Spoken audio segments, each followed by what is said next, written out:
Yes, we're back with another season of Sox Talk with Will Middlebrooks to break down and cover all things Red Sox this season. I'm your host, Greg Dudek, as always joined by the man who needs no introduction, but we'll give him an introduction anyways, the 2013 Red Sox World Series champion and NESN analyst, Will Middlebrooks. Will, how you doing, man? Good man. That was a very spring training-ish game. It eighth spot there in the sixth by the Orioles prospects. But there's a lot of good things to take out of it, man. That's what spring training is about. Get the starters in, let the guys get their work in. I know we're going to talk about the second base competition, but I was pretty impressed with Kristen Campbell and his ability to play second base position today.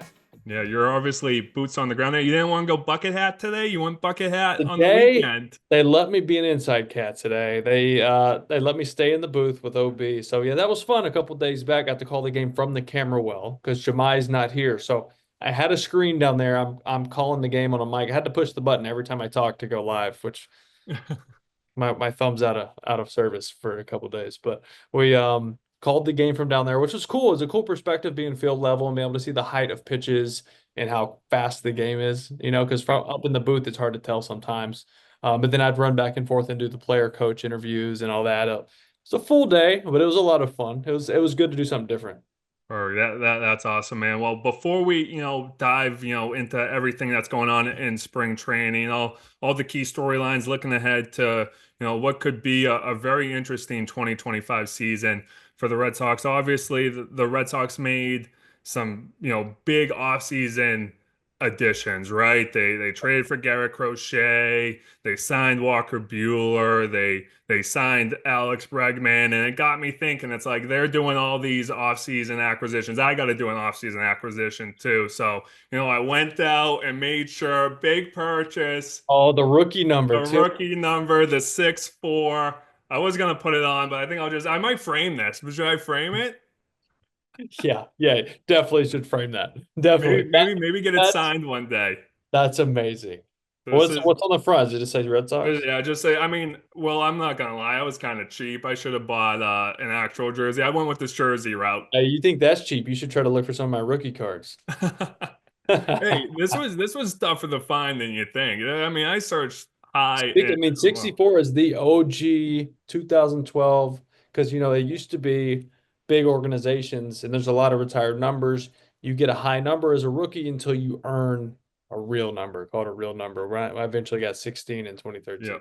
Yeah, had to go rookie, had to go 6'4", with I like that. it. But well, just wanted to give you, a good laugh with that. But let's dive into it.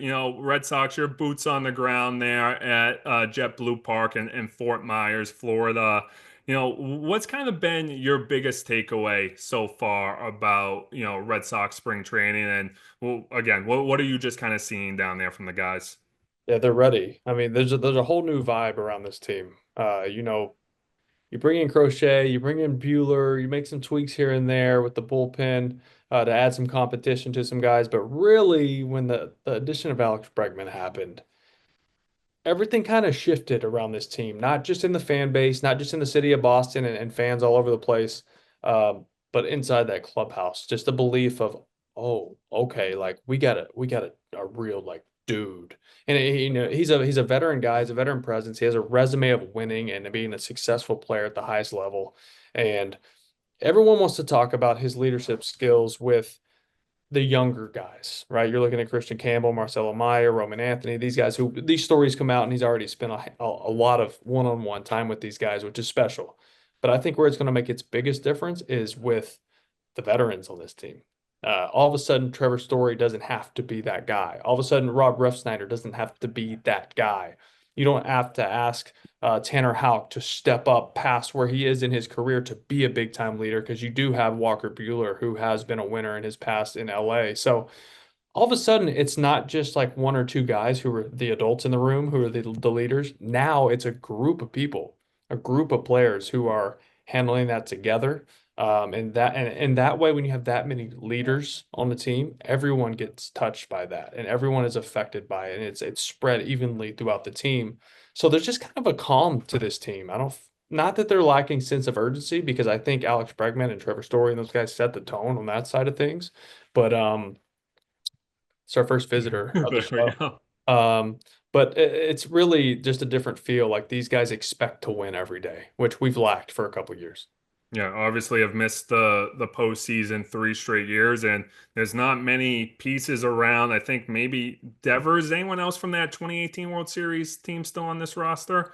I think Uh, probably just there's Devers, right? I mean, Cora, yeah, I mean Core, that's yeah, and Core obviously the manager, but you need that, kind of player presence in that locker room too. And there it's kind of right, they're in a, I don't want to say a weird situation, but you have these young guys coming up with the mix of the veterans. Obviously, a big storyline was whether Marcelo Mayer, Roman Anthony, Christian Campbell, whether any one of these three were going to break camp with the Red Sox. What do you see from those guys? Have they jumped out to you? Do you feel like they need more seasoning? Do you see any of them, with the Red Sox in Texas on March 27th? if any of them make the team, it would be Christian Campbell. And I think that's just because of the roster construction. Marcelo Myers is the shortstop. Trevor Yeah, Story is the shortstop, right? So he's got a couple of years left on that. Um, and then obviously Roman being an outfielder, the outfield's pretty full. There was a lot hanging in the air with Willie Abreu. Is he going to be ready? yeah. That was Uh, probably his one chance to kind of, that if was it. William So wasn't if ready. But even then, you're like, man, do they take a chance on a roster spot and add Trace Thompson? Because he's He's looked lining up really good. He's leading the Grapefruit League, and I think homers and RBIs with like 6 and 13. six, yeah, six And homers. I think if Willier isn't ready, then maybe Roman has a chance because AC said it. Cora said, if these guys make the team, it's going to be because they're going to play every day. Yeah, We're not going to yeah, stunt not their not a platoon development. role. Yeah, you're not going to stunt their development, stunt their growth and development just to have them be a bench player in the big leagues because you need an extra guy. They're going to go to Worcester and get their at bats every day. So Christian Campbell was interesting today because split squad game, the other game against the Braves in Northport, where Von Grissom went and played second base, David Hamilton went and played shortstop, and then here with all the starters, which what we thought was going to be the opening day lineup, you had Christian Campbell in there playing second base. So kind of felt like, okay, maybe this is his last chance to kind of show, does he fit in with these guys? Can he do that? First at bat, Or wall dive by and play, right? double, sliding, makes a six swim move, athletic Yeah, slide to beat the tag at second base. And he got 5 or 6 plays at second base, and none of them were routine. Not yeah. one He of them. made that dive and play, right? Diving play, he's working up the middle, throws across his body, catches a hard line drive. He kind of has to sink down and get. And then 2 choppers here late in the game once the infield gets real sketchy down here in Florida late in games. It gets hard with the wind and the heat. And he made a couple really tough plays here that we didn't really highlight much because it was such an ugly game. We tried to talk about it as best we could. But thought he had a great showing today. And I think talking to Alex and talking to Pete Fatsy, their hitting coach, they know what they have offensively. They've seen his numbers, they've seen his game tape, they've seen him in the cages here getting his work in. The numbers don't support that in spring training, but defensively, I think maybe they were saying, all right, David Hamilton is probably more advanced, and we've seen that in spring. David Hamilton has had a very good spring. He's looked very good at second base, turned some nice double plays. But today, I think maybe these guys went, maybe Christian Campbell can play second base. So right now, I still give the edge to David Hamilton because of the dimension of speed he gives to this team. Yeah, He can still 50 bases if he's an yeah. everyday player. Well, We've seen him do it in minor leagues. So who yeah, knows? stole 33 last year, second Yeah. on the team. Still, I remember this is going to be a decision made likely in Mexico. Okay.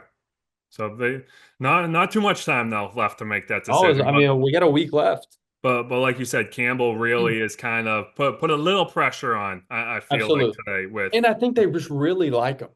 The work ethic's there. He has all the characteristics of a very good big leaguer in the making.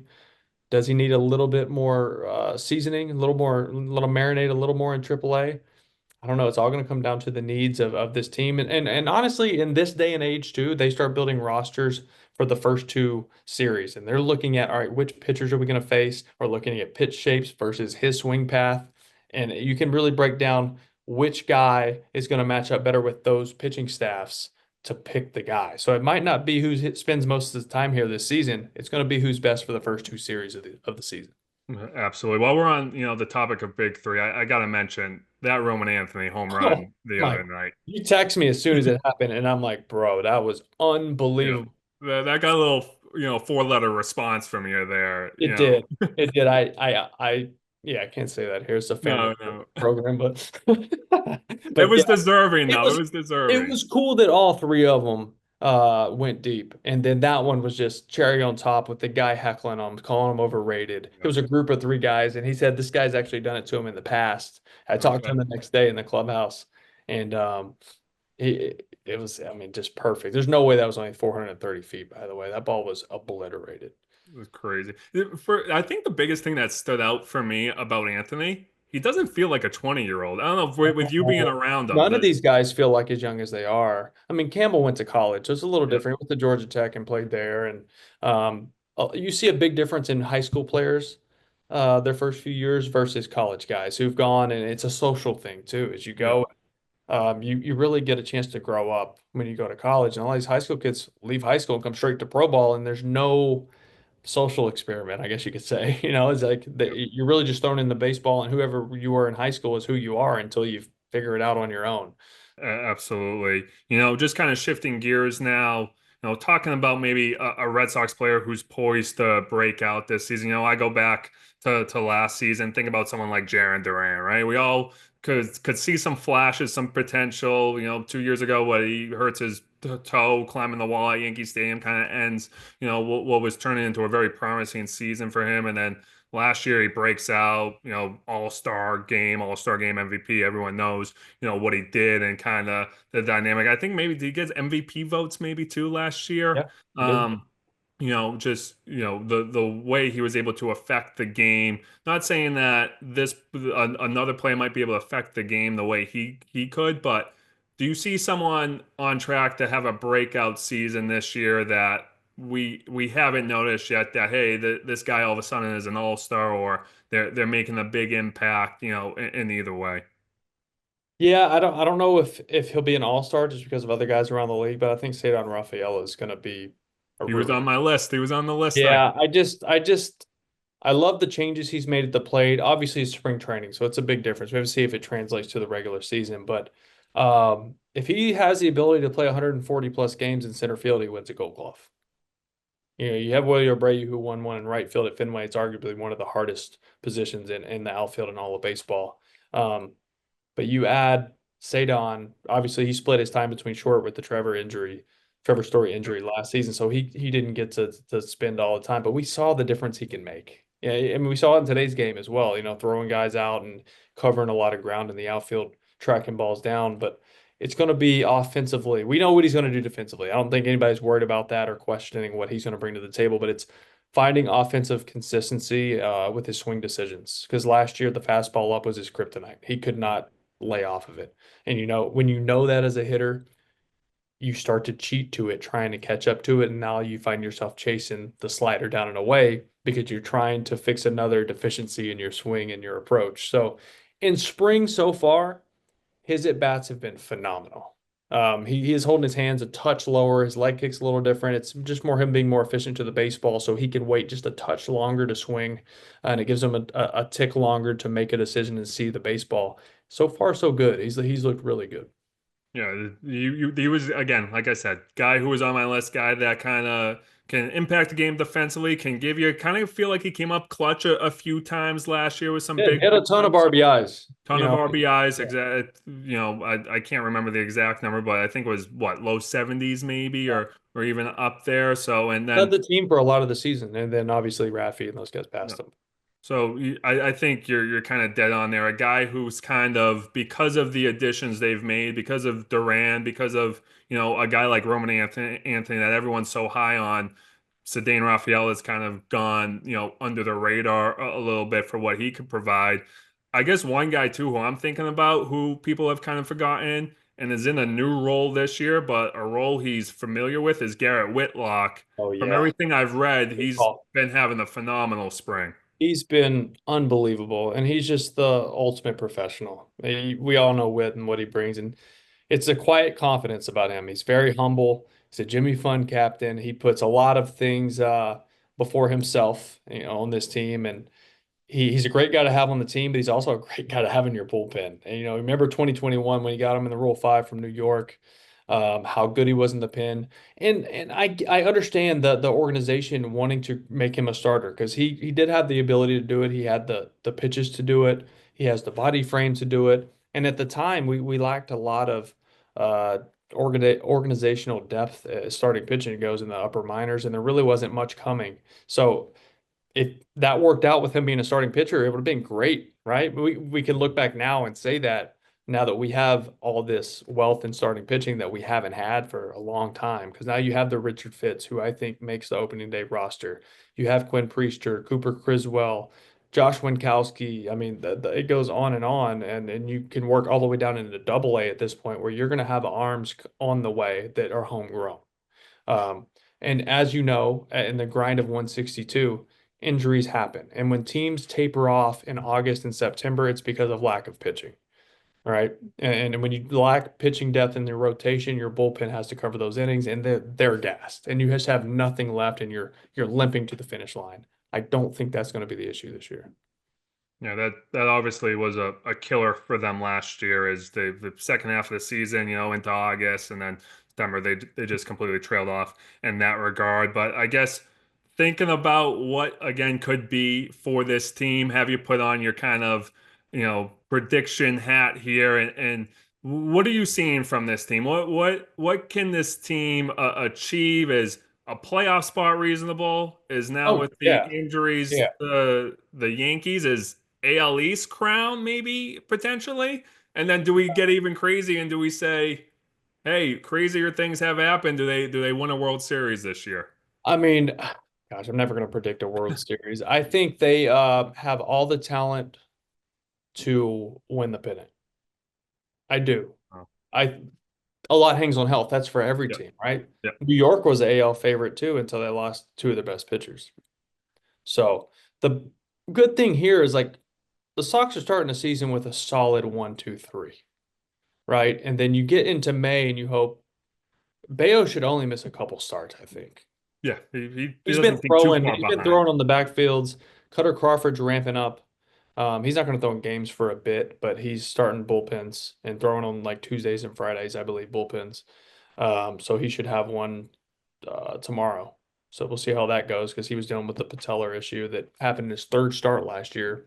Basically pitched on one leg. Uh, Crazy. but the team needed him, and that's kind of the mentality for a lot of these guys. And you're like, well, just get me through the season, get me to the off season, and we'll figure it out. Um, he'll eventually show up. Giolito didn't seem like to be a serious hamstring issue. He So basically said he was ready. He was like, yeah, I'm fine, but So he should be fine. But he's going to start the year on the IL. So you got to think end of April, you have Bayo and Giolito back, and all of a sudden you're like, all right, like, but something that, and I'm sure you'll bring this up, and this is a perfect time to talk about it. Sean Newcomb. my guy, this of my personal itch I I had to mean, scratch listen, today. like born in Brockton, went to what, more Middleborough High. Middleborough high teammates with this guy right here. That's This dude. guy. Probably not a He's good had decision by me to play the same positions as him because I he. found Oh, myself on the pine real I don't quick. know how he was in high school, but I can only imagine because I mean he's put together a pretty good career over the past few Absolutely. years, and it's got to be pretty special for him to wear that Red Sox uniform. Growing Definitely. up where he grew up and pulling for the teams the way he has. You kind of have to put the fandom aside once you get into pro ball and you start playing for Atlanta and the other teams he's played for. And um, but now that he's here, you got to think that's pretty special. And he's got a real chance. Quinn Priester's last outing was not good. That sinker, he's a sinker ball guy. He's not a swing and miss guy. Newcomb is he's a weak contact guy. He's not going to have a ton of strikeouts, Yeah. but he mixes speed so well within the strike zone with his changeup, the cutter. He's got a good cutter, good fastball, and he's able to pitch and get swing and miss with his fastball at the top of the zone, the way he spins it and releases the baseball. So they would have to make a roster spot. As of right now, I think Chris Murphy would be a candidate to go on the 60 day. He's still recovering from Tommy. Okay, yeah, Tommy John, yeah. So I think that would be an easy move if you wanted to add a roster spot. So Let me tell you, they might throw a they really like parade him. in Middleborough. AC really likes him, and for good reason. He's had a great spring. And he's Yeah. just kind of quiet and goes to work, you know. Yeah, I mean, that's the kid he's always been since, our high school days in Middleborough. And, I That would be think, so cool for yes, him, but for all of you guys yeah, I who know, but I know the whole town, is behind him. And, I think for him, I talked to him once he, signed his deal, and it's like, hey, yeah, this was an opportunity that he sought out. He told his agent, I might get interest from other teams, but I feel he's been at a crossroads in his career, the last few seasons. I'm sure he would and at some point, make yeah, that. of course, you get to this point in your career and you got to bet on yourself. And you're like, Exactly. the And I same thing. I mean, signed with the Rangers and I'm like, I want to go play for my hometown team. I know I'm getting kind of, I'm like 30, and then I ended up not making the team out of spring. I went to Round Rock. I think in like 61 games, I hit 23 homers and went up to the big leagues, but they got a guy named Adrian Beltre, so I got to back him up. the little tough to get, Yeah, Hall of hard to crack Famer that right there. A lineup. little tough. But yeah, no, I think the biggest thing for Newcomb, right, is, something that I saw in high school that he struggled with, throughout his career at times is the control, and his control has been great, this season, whether that's working or in spring training, I should say, whether that's working with Andrew Bailey and they've unlocked something. I kind of had a feeling if he got here and Andrew Bailey could sprinkle whatever little magic So dust he likes to sprinkle on the pitchers, that they things might work in. before signing pitchers, I know a lot of times like Bailey and Breslow in this pitching group will look at these guys and say, "Can I fix that deficiency?" And if so, they're like, "Yeah." Then they bring these guys in and they sign them, right? So you got to think. I mean, you've seen little ticks and changes. Whether it was Tanner Houck last year, he wasn't as across his body. He was a little more direct to the plate, and all of a sudden he's an all-star. So I'm not calling Sean Newcomb All-Star season, Yeah, we can but to pump the your brakes on. point, he's been pounding the strike zone, which Alex Cora love. They preach, be nasty in the zone. Absolutely. Okay, let's switch gears one more time. We're going to try out a new segment here on this season of Sox Talk with Will Middlebrooks. We're going to go around the bases, kind of gain some players' perspective from Will's angle, since you're the big leaguer in this situation. I'm just the guy who watches from his couch. So, You're the guy that played with Sean Newcomb. yeah, oh, hey, I'll take that. I'll take that, tagline, any day of the week. But so got about six questions for your Will. I might sneak in, one extra one if we have time. But Okay. again, just trying to get a player's perspective of what you guys go through, and get an inside look of what it's like to be a big leaguer, because you lived it. So first one, kind of all spring training related. What, from a player's perspective, was your favorite part about spring training? Well, as a Red Sox player, it was the Jimmy Fun game. Okay. It was just, I mean, I was lucky enough to be the Red Sox Jimmy Fun captain, so it meant a lot to me. But I can speak for a lot of guys here. Spring training is such a grind. Like it's Groundhog's Day, right? Especially once you get to like now, and you're just like, dude, get me out of here healthy and let's go play. Turn the lights on, play, Hmm. get in a real routine. Stop having to get up at 5:30 in the morning to come to the park. Get in a real routine.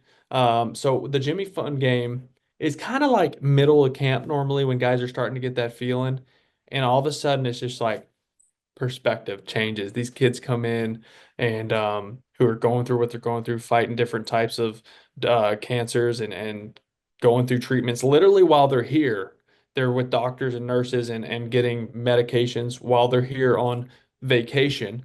But it's cool because they're all teenagers and they get to come hang out with everyone else who is going through what they're going through and just kind of be kids. They put them in a nice hotel with like a water park, and they get to just hang out and they get to have conversations with people who understand what they're going through, and then they get to come meet some of their favorite baseball players.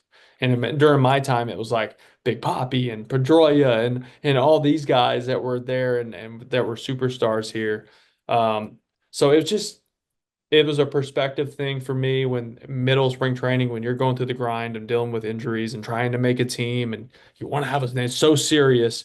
And then all of a sudden they get here and you go, none of that matters, man. Like this is real life stuff. Yes, baseball is important playing for the Boston Red Sox. I get that, but nothing holds even close to matters of what these kids are going through. So that was my favorite point. Didn't mean to get all serious on you. I know you No, that have a was fun segment, but that was it was really special, and I can speak for a lot of people on that. no, no, that was perfect. That's That's really cool that the Red Sox obviously and Jimmy Fund and they have that radio telethon every year. But probably to be honest, I don't even really know much about the spring training game. So I'm glad you were able to kind of shed some light on that. But obviously with talking about favorite, you kind of touched upon it too. Well, it's kind of the your least favorite part about spring training when you were playing.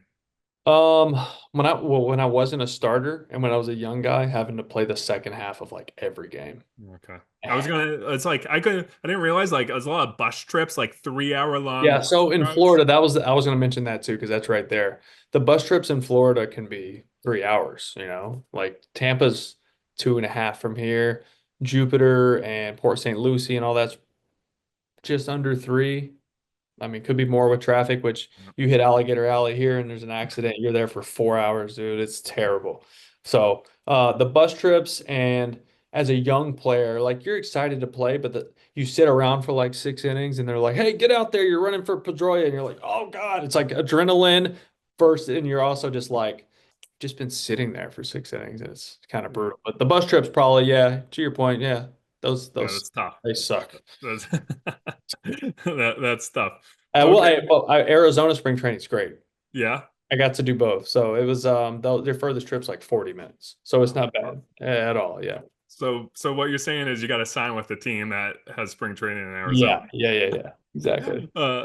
So a big story in the kind of sports world for a Red Sox perspective is what I believe it was Roman Anthony, Marcelo Meyer, and Christian Campbell had to make a little Starbucks run last week and grab 76 cups of coffee, which Yes. is a task in itself. And it had me thinking, Will, were you ever put through any rookie hazing, rookie initiation story that you can share?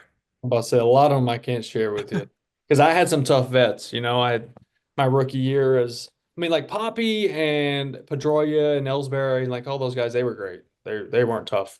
Pedroia could be tough, but like in a good way and like pushing you. But I had like Beckett and Lackey and Adrian Gonzalez, Carl Crawford. Like I had some greasy vets, been around for a while, salty, you know. And I'm not talking about Saltimbanquia. They were salty.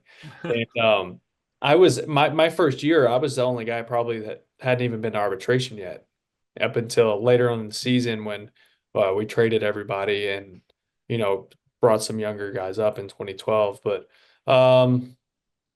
I mean, I always had to like most of the time rookies only have to sing on the bus you like once.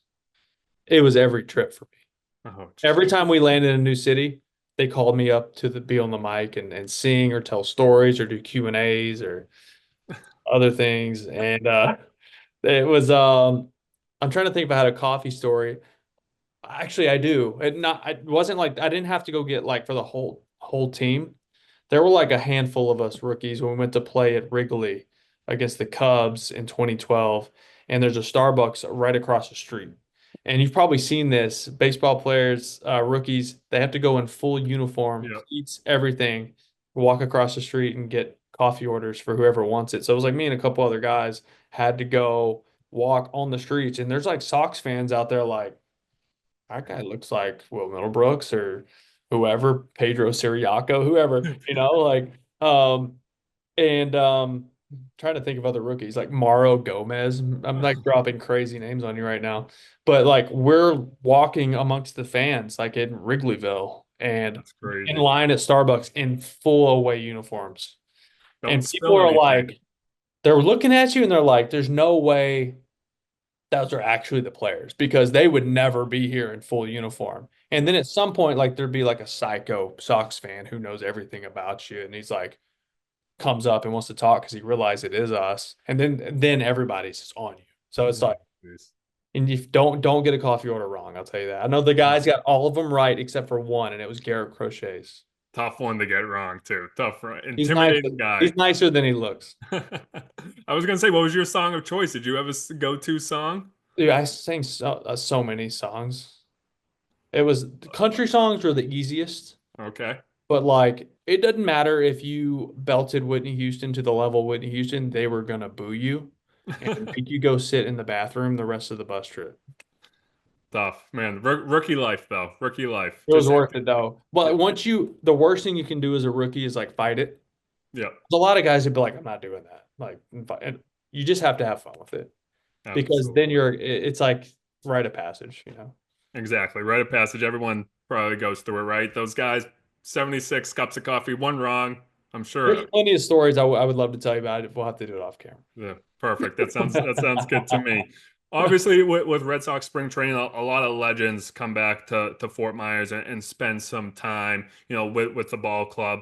Was wondering if you ever had any special interaction with anyone, or one that still, sticks out to you to this day. Well, I was very close with Louis Tiant, Yeah, so that was a tough one this offseason. It was tough for a lot of people. I'm yeah, sure you saw absolutely. the classy tribute by Chris Sale in his first Yeah, pitch of the game. Doing the high hands and turning his back to home plate and that making was awesome. That was so very cool. cool. And he had let the Sox know that he was going to do that. So, and he made sure to throw it like down and away. So like he didn't want to like get away because it's like a weird windup for him to like Yeah, hit. And so classy by him. Very close to Louis, as were a lot of guys. We always had Dwight Evans. So Dewey was always around, who was very personable, and he's just such a soft-spoken, like loving guy. It was really easy to sit and talk with Dewey, and he was such a special player, especially if you're an outfielder to like sit down and talk ball with him.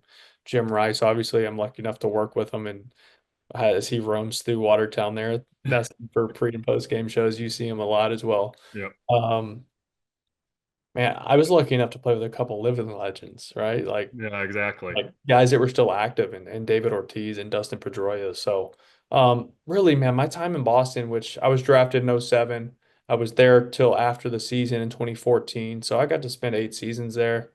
Um, it was really special to not only play with some of these guys, but the Red Sox do a great job of keeping these guys around and letting them influence um, the growth of the young players and the development of these young players around the complex in spring training. And then throughout the seasons, you'll see some of these guys at some of the minor league stops as well. Yeah, it definitely, adds a little bit to kind of that Red Sox mystique, right? A little bit when you have these guys come Well, back. when you walk back here by the batting cages, back behind the monster here, I don't know if you guys can see where I'm at. It's kind of cool. See if my camera will adjust to the lighting. I don't know if it will. We see a lot of sun, but I can see, Yeah, I can they see the can't. field. I Yeah, know. I tried to get it to adjust it. It's too bright out there right now, but I'm sitting right behind home plate up here in the press box, and so right behind the monster back there, where the practice fields are, there's a huge fence that has a banner on it that says "Legendary," and it has all the legends that have come through here. So it's pretty cool to look up and see some of those guys, and then them actually be just walking around back there. yeah, They definitely. they bring that banner to life, and which is really important for young players who are here and learning the history of the ball club. Definitely, definitely. Looking now at, MLB as a whole, the Dodgers made a lot of noise this offseason by, basically signing everybody, Blake Snell, Tanner Scott, who I know you were a big fan of, got Teoscar Hernandez back, Sasaki, how can you forget about Sasaki? And obviously they have Shohei, who's now going to pitch this year. It's like the rich get richer. They sign anybody and everybody under the sun. And then the debate becomes, is that good for baseball or bad for baseball? What say you, Will? I'm fine with it. I think it's good for baseball. I mean, if you want to compete with them, go spend money and go get players, right? And how many times has the top payroll won a World Series? Like a handful of times. It's not, and guys get hurt, and that's the crazy thing is they have like once Shohei's there, they're gonna have. I mean, I'm thinking about the rotation right now. They're gonna have Yamamoto, Sasaki, Sasaki, Snell, Glasnow. um, Dustin May's a fit, Dustin but May. he'll be Yeah, out when Shohei's back. They're gonna have five aces. Like it's nuts. it's insane. The short answer is yeah, I think it's good for the game. I don't any team can defer money.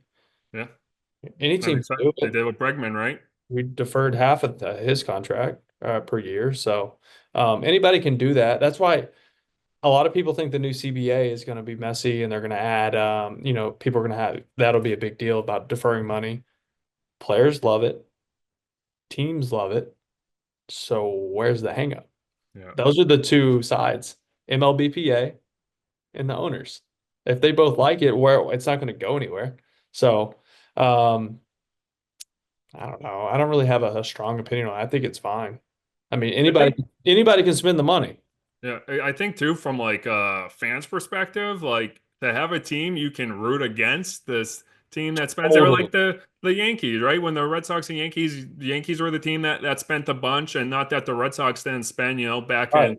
those runs to a World Series, but you like hating the team that has all these stars and then fails at the end, which For for, sure. for much as the Dodgers have their success in the postseason, they also have their failures. Here's the thing too, is that's still a really tough division. Like the Padres are still really good. Arizona got a lot better. They got Yep. Corbin Burns there now. They have a really good rotation.